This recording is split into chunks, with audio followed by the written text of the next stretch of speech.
semuanya, kami dari kelompok 4, kelas G Hukum Dagang, ingin membawakan suatu materi tentang metode pembayaran ekspor. Sebelum memasuki materi tersebut, izinkan saya perkenalkan diri dan anggota kelompok saya. Perkenalkan, saya Dela Iwanda selaku moderator kelompok 4. Ada Nonik Rahayu, Ita Damayanti, Taufik Aziza Al-Maulia, Dwi Bowo, Fatan Kafi, Naufal Muammar Habibi, dan Hairan Atala. Materi yang akan kami bawakan yaitu mengenai pengertian ekspor dan penjelasan tentang jenis-jenis metode ekspor. Materi tersebut selanjutnya akan dibawakan oleh rekan-rekan saya. Dengan ekspor, kita bisa menjual produk-produk yang melimpah di suatu negara. Dan dengan impor, suatu negara bisa mendatangkan kebutuhan-kebutuhan yang tidak terpenuhi dari negara lain. Lebih jauh lagi, ekspor bisa membantu mempertahankan tingkat lapangan kerja yang tinggi untuk negara-negara industri seperti Amerika Serikat. Pada tahun 2012, Amerika Serikat diperkirakan memiliki 4,9 juta orang yang terlibat dalam produksi barang atau jasa yang dijual ke negara lain. Selain itu, bagi banyak negara berkembang, ekspor juga bertujuan untuk mendapatkan uang agar bisa membiayai impor produk yang tidak bisa mereka produksi sendiri.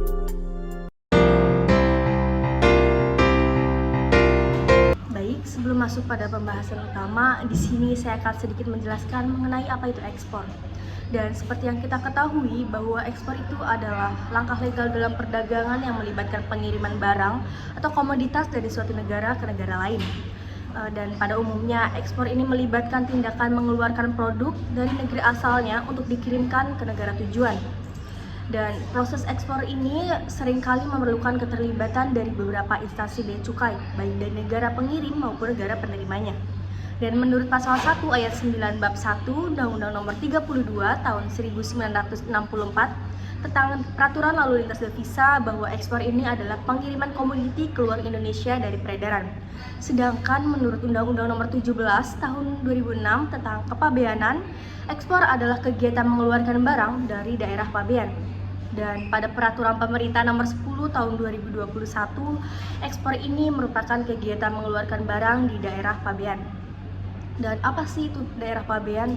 Daerah pabean itu merupakan suatu daerah milik Republik Indonesia yang terdiri dari wilayah darat, perairan, dan udara yang mencakup seluruh daerah yang berada dalam zona ekonomi eksklusif. Dan sederhananya arti ekspor ini adalah kegiatan menjual barang atau jasa ke luar negeri. Seseorang atau lembaga yang melakukan ekspor ini disebut dengan eksportir. Dan ekspor ini sering terjadi sebab pasar global ini memiliki berbagai permintaan dan membutuhkan produk-produk berkualitas, namun dengan harga yang sangat terjangkau.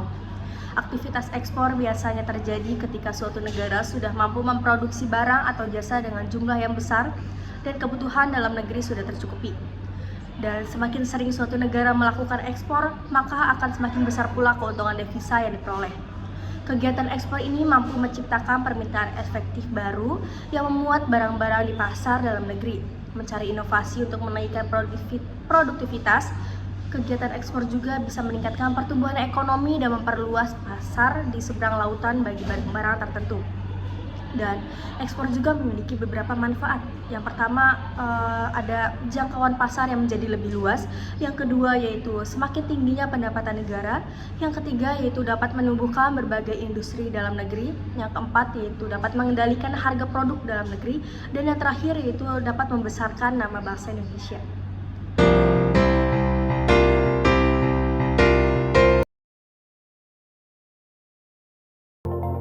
As an exporter, you can eliminate credit risk or the risk of non-payment from foreign buyers with the cash in advance payment method. Cash in advance is the most secure method of payment for the exporter because the importer pays the full or a significant amount of the payment before the goods are shipped. Payment is usually made via wire transfer, credit card, or escrow service. Cash in advance is recommended in high-risk trade relationships or export markets, particularly for small export transactions for which other payment methods may not be cost-effective.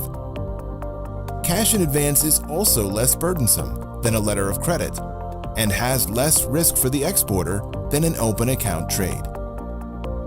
exporters should consider using the cash in advance method in the following situations. The importer is a new customer or has a less established purchasing history. The importer's creditworthiness is doubtful or unverifiable. The political and commercial risk in the importer's country is high.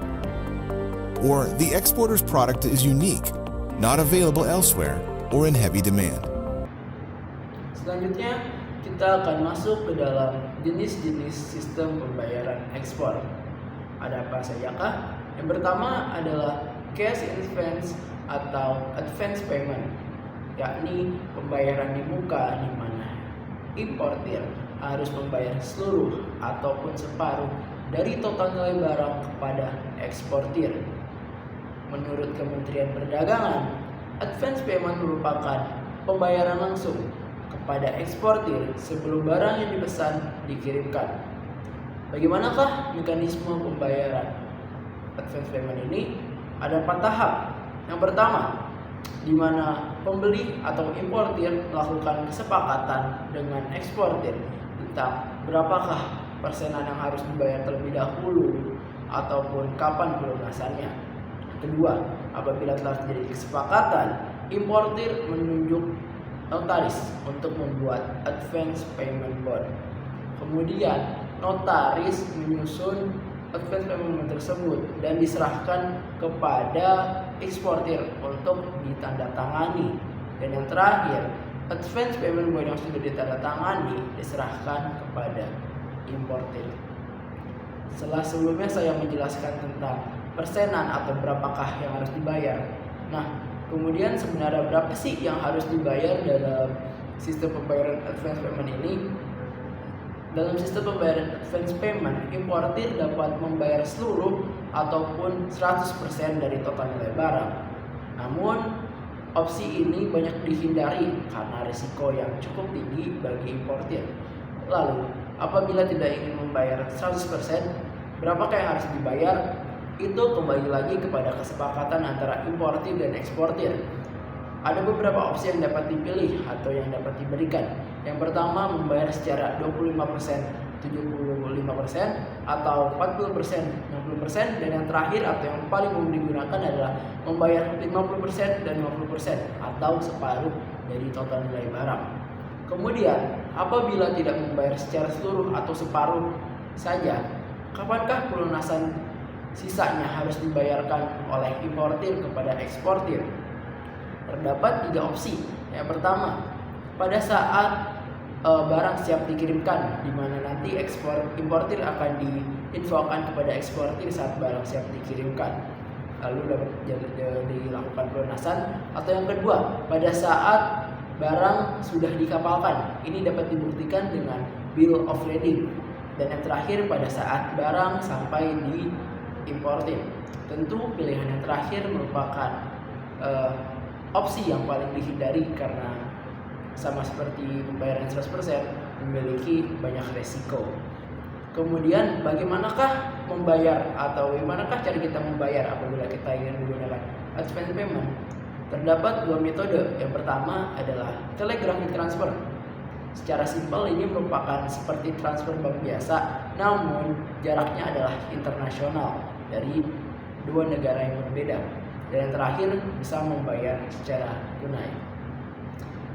Dan untuk menutup sesi saya ini, saya akan memberikan kelebihan dan kelemahan dari advance payment. Tentu saja kelebihan ini ada paling banyak bagi pihak eksportir, di mana dengan importir membayar terlebih dahulu, eksportir dapat menggunakan uang tersebut sebagai modal untuk membuat barang, ataupun dapat uang tersebut diputar untuk usahanya. Dan untuk importir, apabila ia telah membayar, tentu ia tidak perlu pusing-pusing lagi soal biaya. Lalu kemudian kelemahannya, tentu saja bagi pihak importir, apabila ia telah membayar separuh ataupun seluruhnya, kemudian barang sampai dengan mungkin cacat atau tidak sesuai, tentu akan sulit dilakukan penukaran barang. Apabila kita melakukan transaksi nasional, kita tinggal mengirimkan barang tersebut ke paket yang kemudian dikirimkan ke toko penjual. Dalam perdagangan ekspor atau internasional, hal tersebut tentu akan susah dilakukan karena biayanya yang sangat besar. Kemudian bagi eksportir sendiri juga terdapat kelemahan atau kekurangan, yakni apabila terjadi kesalahan, maka eksportir dapat di blacklist dalam perdagangan internasional. Sekian, terima kasih.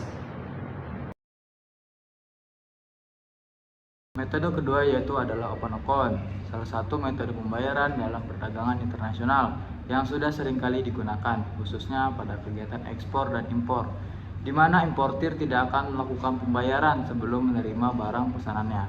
Apa itu open account?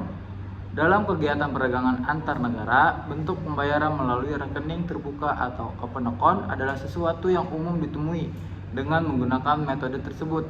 Barang yang dikirim oleh eksportir bisa diterima importir sebelum pembayaran dilakukan. Dalam hal ini, pengiriman barang beserta dokumennya dilaksanakan terlebih dahulu oleh eksportir. Selang beberapa waktu kemudian, pembayaran dilakukan sesuai kesepakatan antara penjual dan pembeli. Biasanya, batas waktu pembayaran oleh importir adalah sekitar 90 hari. Pada dasarnya, penggunaan open account tidak memiliki ketentuan internasional, namun pelaksanaannya didasarkan pada kontrak jual beli antara pihak eksportir dan importir.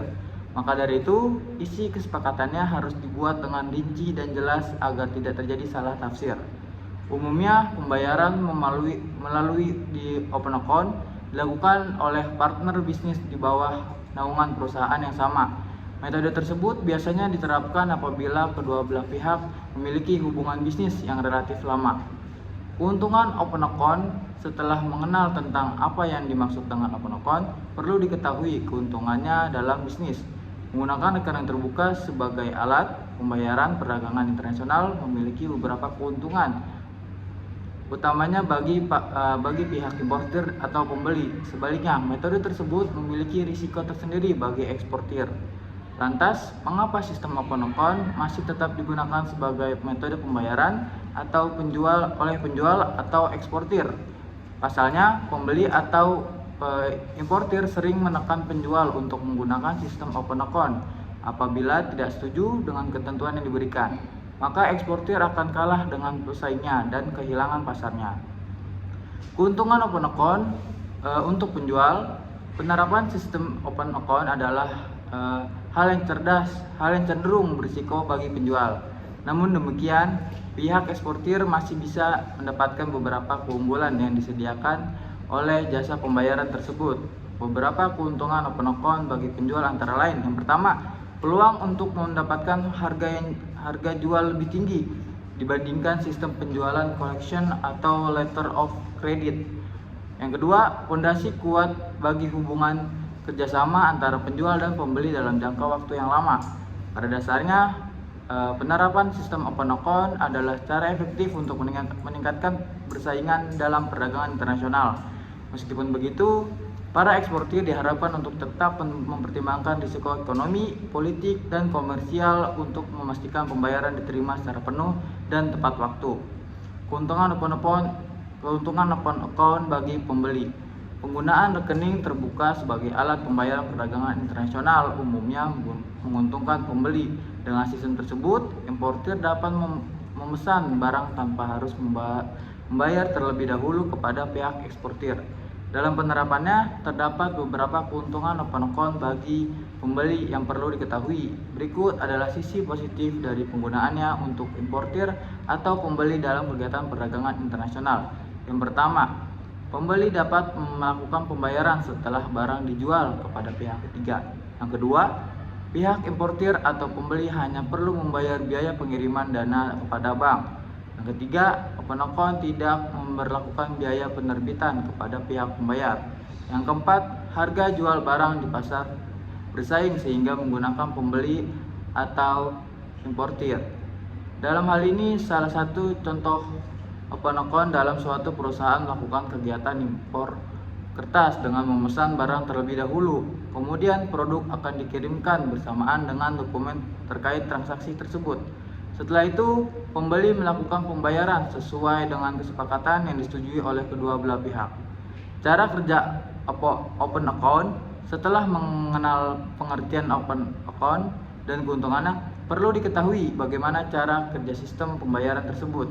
Dalam aktivitas ekspor dan impor, langkah-langkah terkait penggunaan rekening terbuka penting diterapkan agar tidak terjadi kesalahan tafsir. Penerapan open account adalah hal krusial yang mengharuskan adanya persyaratan tertentu. Pada umumnya, persetujuan dalam sistem pembayaran tersebut perlu mempertimbangkan hal seperti keadaan ekonomi dan politik negara, importir, serta kredibilitas eksportir. Apabila pihak eksportir dan importir telah mencapai persetujuan terkait ketentuan open account, maka proses pembayaran bisa dilakukan. Untuk itu, berikut cara kerja atau prosedur penerapan rekening terbuka yang perlu diketahui. Yang pertama, penandatanganan kontrak penjualan. Hal utama dalam penerapan open account adalah persetujuan atas ketentuan transaksi oleh pihak eksportir dan importir. Pada umumnya, ketentuan seperti periode batas pembayaran memerlukan kesepakatan kedua belah pihak dalam hal ini. Yang kedua, detail pengiriman barang setelah kontrak penjualan disepakati. Maka selanjutnya, pihak eksportir akan mengirimkan detail terkait pengiriman barang. Hal tersebut dilakukan agar pembeli dapat bersiap-siap menerima paket yang akan dikirimkan. Yang ketiga, pengiriman dokumen ekspor. Pihak eksportir perlu mengirimkan dokumen terkait kegiatan ekspor kepada importir. Kegiatan ini dilakukan tanpa perantara sehingga pembeli menerima dokumen tersebut secara langsung atau melihat keabsahannya. Yang keempat, penerimaan barang untuk mendapatkan produk yang dipesan. Pihak importir perlu mendatangi ke maskapai pengangkutan dengan membawa dokumen terkait pengiriman barang. Sesampainya di tempat, pembeli dapat melakukan klaim produk terkait. Yang kelima, pembayaran sesuai ketentuan. Tahap terakhir dalam sistem open account adalah pembayaran yang harus dilakukan sesuai persetujuan. Biasanya, pihak eksportir akan menagih pembayaran melalui telepon, surat, atau melalui jasa pengumpulan dana lainnya. Once you have established and maintain a trade relationship with a trusted foreign buyer, you may consider using the documentary collection payment method for your next export transaction. Used for merchandise and commodity exports, the documentary collection payment method can simplify your export transaction, offer faster payment, and reduce costs compared to letters of credit. In a documentary collection transaction, the exporters and importers banks facilitate the export sale by exchanging shipping documents for payment. Fees are lower because the banks do not verify that the documents are accurate and do not guarantee payment as with letters of credit. Documentary collections are recommended for established trade relationships in economically and politically stable markets. Because banks do not guarantee payment, you should be confident your buyer has a reliable history of paying on time. Jenis pembayaran selanjutnya adalah documentary collection, yaitu suatu metode pembayaran transaksi perdagangan internasional di mana penagihan pembayaran luar negeri dilakukan dengan menggunakan surat tagihan kepada bank yang ditunjuk atau yang sering disebut dengan draft atau International Bill of Exchange. Draft tersebut berlaku jika bank disertai dengan dokumen-dokumen yang diperlukan dalam pengurusan custom clearance di pelabuhan bokar. The United Nations Commune of International Trade Law mendefinisikan draft atau International Bill of Exchange sebagai surat tagihan tanpa syarat yang dibuat oleh seseorang atau drawer dan ditujukan kepada orang lain atau drawee yang berdomisili di negara lain.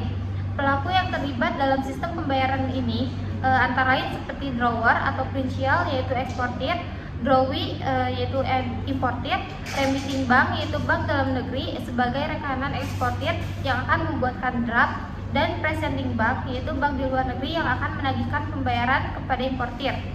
Bank yang terlibat dalam proses penagihan ini tidak menjamin pembayaran. Mereka hanya bertindak sebagai penagihan pembayaran.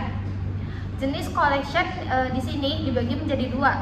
Yang pertama ada clean collection dan documentary collection. Clean collection hanya berfungsi sebagai penagihan jika menggunakan draft saja, yaitu financial document tanpa harus melengkapi dokumentasi transaksi. Sedangkan documentary collection harus menggunakan draft dan dokumen pengiriman lain seperti faktur, dokumen asuransi, SKA, dan lain-lain. Penyerahan dokumen dalam collection dikenal dalam dua syarat utama, yaitu yang pertama ada DP atau Document Against Payment, yaitu penyerahan dokumen impor clearing kepada importir atas dasar pembayaran. Penyerahan dokumen pada drawing, dokumen baru dapat diambil apabila telah dilakukan pembayaran tagihan. Yang kedua ada DA atau Documents Against Acceptance, adalah penyerahan dokumen impor clearing kepada importir atas dasar akseptasi. Penyerahan dokumen pada drawing, dokumen baru dapat diambil jika drawing telah dilakukan akseptasi dengan menghubungi tanda tangan pada draft atau International Bill of Exchange.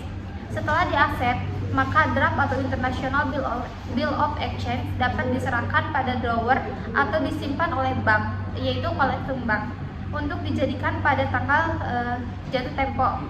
Penagihan dengan collection draft ini dibedakan menjadi dua cara. Yang pertama, pembayaran unjuk atau outside, pembayaran ditagih kepada importir. Presenting bank meneruskan surat tagihan kepada importir. Eksportir melalui remitting bank mengirimkan dokumen-dokumen dan surat tagihan kepada importir. Setelah importir menerima dokumen sesuai dengan sales kontrak, akan membayar jumlah tagihan tersebut. Pembayaran diteruskan oleh presenting bank kepada remitting bank untuk disampaikan kepada eksportir. Yang kedua, pembayaran berjangka atau time bill of exchange. Pihak eksportir menagih kepada importir dengan memberikan dokumen-dokumen dan draft serta dokumen kepada presenting bank dan harus meneruskan draft atau dokumen tersebut kepada importir. Setelah memeriksa syarat-syarat dan kondisi dokumen sesuai dengan perjanjian dalam sales kontrak, maka importir melakukan akseptasi atas dasar draft dengan mencantumkan janji bayar pada tanggal di kemudian hari yang telah disepakati.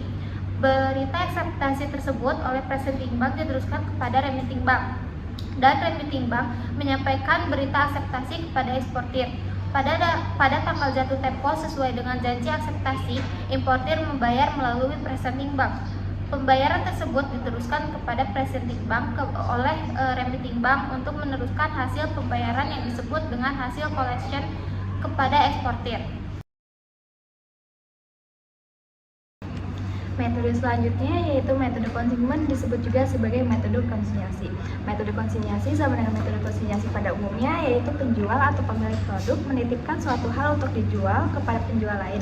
Jika dalam penjualan suatu hal yang tadi dititipkan tidak habis atau masih ada sisa, maka itu akan dikembalikan kepada pemilik aslinya.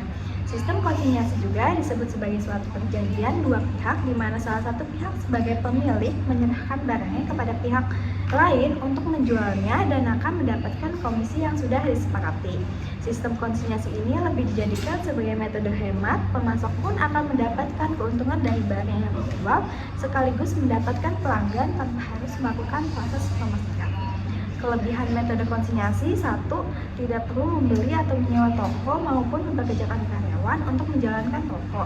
Yang kedua itu dapat meningkatkan BA dan produk kepada pelanggan. Yang ketiga itu sebelum membeli produk, pelanggan dapat melihat dan mencoba produk dalam bentuk fisik.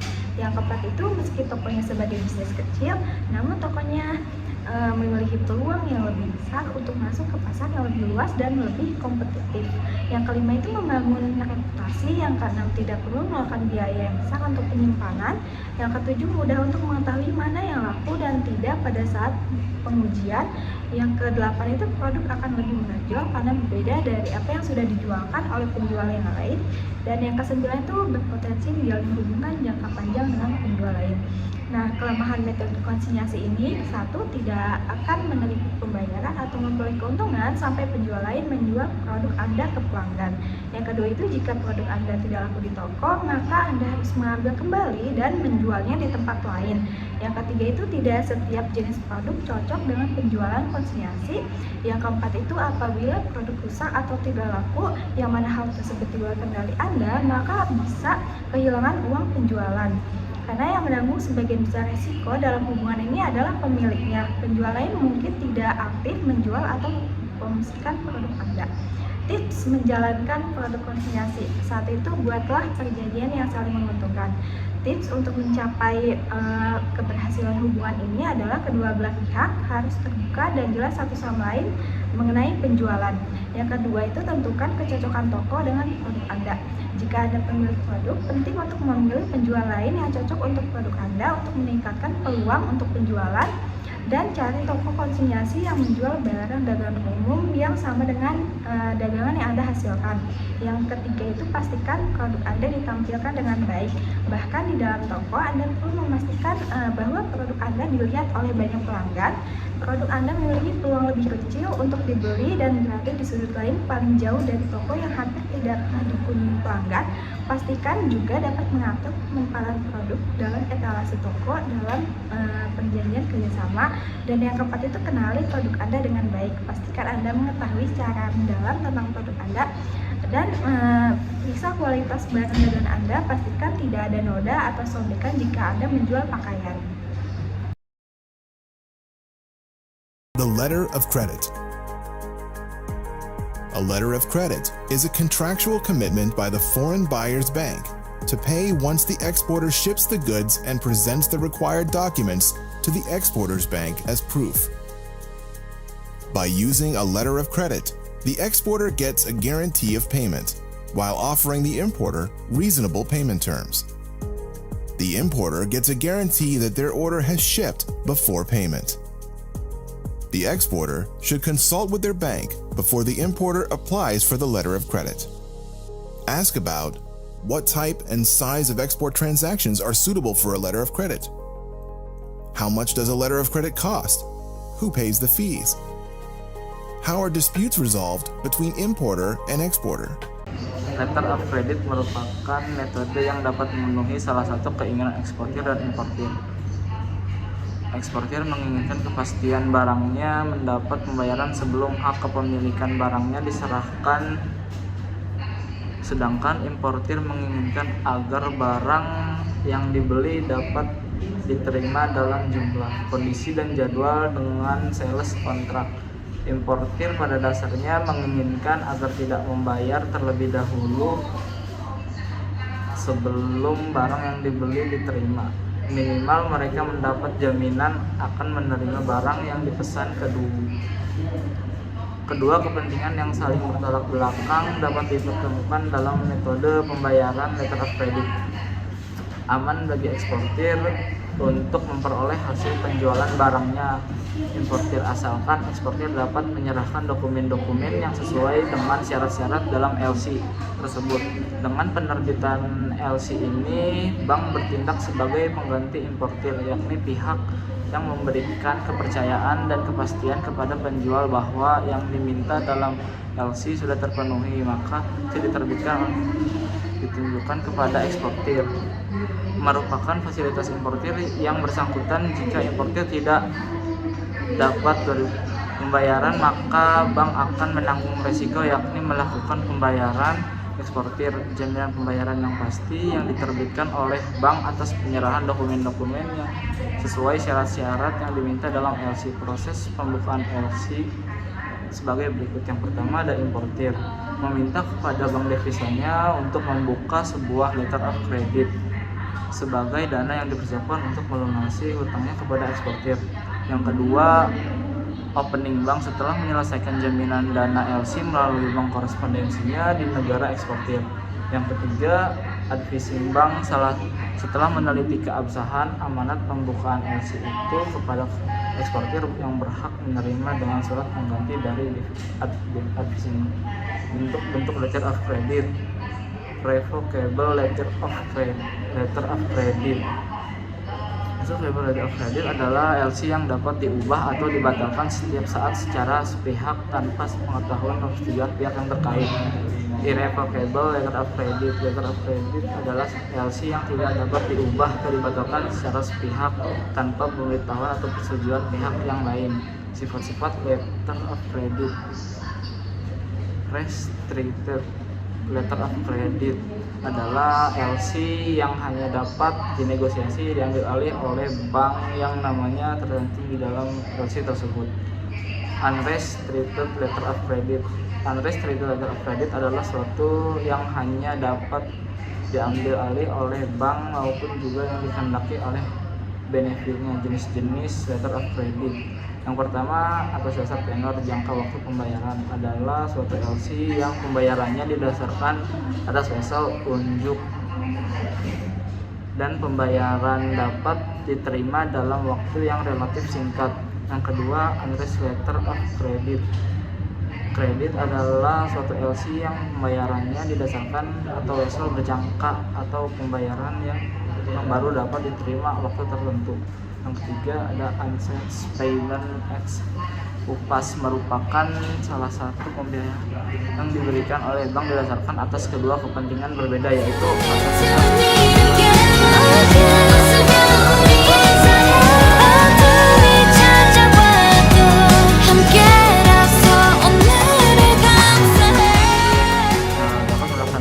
yaitu menyerahkan dokumen sebagaimana syarat ketentuan yang tercantum. Setelah teman saya memaparkan beberapa jenis dari sistem pembayaran, tentu muncul pertanyaan sistem pembayaran manakah yang paling dari rekomendasikan apabila saya ingin melakukan transaksi internasional. Untuk rekomendasi dari kami adalah sistem pembayaran letter of credit berdasarkan hasil penelitian Hampshire 2018 yang berjudul Studi Kasus Letter of Credit Perdagangan Internasional menyimpulkan bahwa letter of credit metode pembayaran yang umum digunakan oleh eksportir dan importir adalah karena adanya penangguhan pembayaran yang memberikan keamanan dan kenyamanan, membuat transaksi ekspor impor menjadi lebih efisien dan terpercaya. Metode pembayaran menggunakan letter of credit memberikan tingkat perlindungan yang tinggi bagi eksportir dan importir melalui prinsip dokumentari kredit. Ini memberikan kepastian pembayaran kepada eksportir untuk barang yang telah dikirim kepada importir, sementara importir merasa aman karena pembayaran dilakukan setelah eksportir menyerahkan dokumen yang sesuai dengan barang yang dikirimkan. Letter of credit merupakan metode pembayaran dalam aktivitas ekspor impor yang sangat aman bagi eksportir dan importir. Keamanan ini berasal dari prinsip dokumentari kredit, di mana eksportir hanya akan menerima pembayaran setelah melakukan pengiriman barang dan memenuhi persyaratan dokumen yang terkait. Jika dokumen ekspor yang dibutuhkan sesuai dengan persyaratan, letter of credit tidak lengkap atau belum diserahkan ke advising bank, pembayaran tidak akan disetujui. Hal serupa berlaku bagi importir di mana tanpa melakukan remittance impor tidak akan memperoleh dokumen-dokumen ekspor yang diperlukan untuk mengambil barang di pelabuhan. Selain itu, terdapat 4 alasan letter of credit dikatakan lebih aman daripada metode pembayaran lainnya. Di antaranya, letter of credit memiliki banyak alternatif yang dipilih pembayaran dilakukan atas dasar dokumen, dan letter of credit merupakan kredit dari bank devisa, sehingga bank selaku pihak ketiga menjadi penjamin antara eksportir dan importir untuk memenuhi kewajibannya.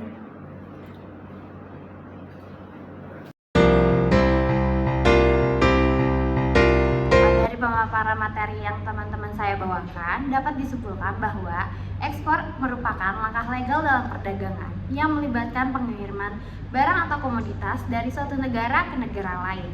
Ekspor juga diatur di dalam Pasal 1 Ayat 9 Bab 1 Undang-Undang Nomor 32 Tahun 1964 tentang Peraturan Lalu Lintas Devisa, dan juga diatur di dalam Undang-Undang Nomor 17 Tahun 2006 tentang Kepabeanan. Jadi sistem pembayaran ekspor ini mengacu pada cara atau metode yang digunakan dalam proses pembayaran oleh importir kepada eksportir dalam transaksi perdagangan internasional. Ini merupakan bagian hal yang terpenting dalam proses perdagangan internasional yang memastikan bahwa eksportir menerima pembayaran atas barang atau jasa mereka yang dikirim ke importir di luar negeri. Jadi jenis-jenis pembayaran ekspor ini ada 5, yaitu terdiri dari 1. Down payment atau pembayaran muka, 2. Open account atau pembayaran kemudian, 3. yaitu document collection atau inkasso dokumen, dan 4. yaitu consignment atau konsinyasi, dan 5. yaitu adalah letter of credit. Mungkin itu saja yang dapat kami sampaikan terkait materi tersebut. Kurang lebihnya kami mohon maaf. Wassalamualaikum warahmatullahi wabarakatuh.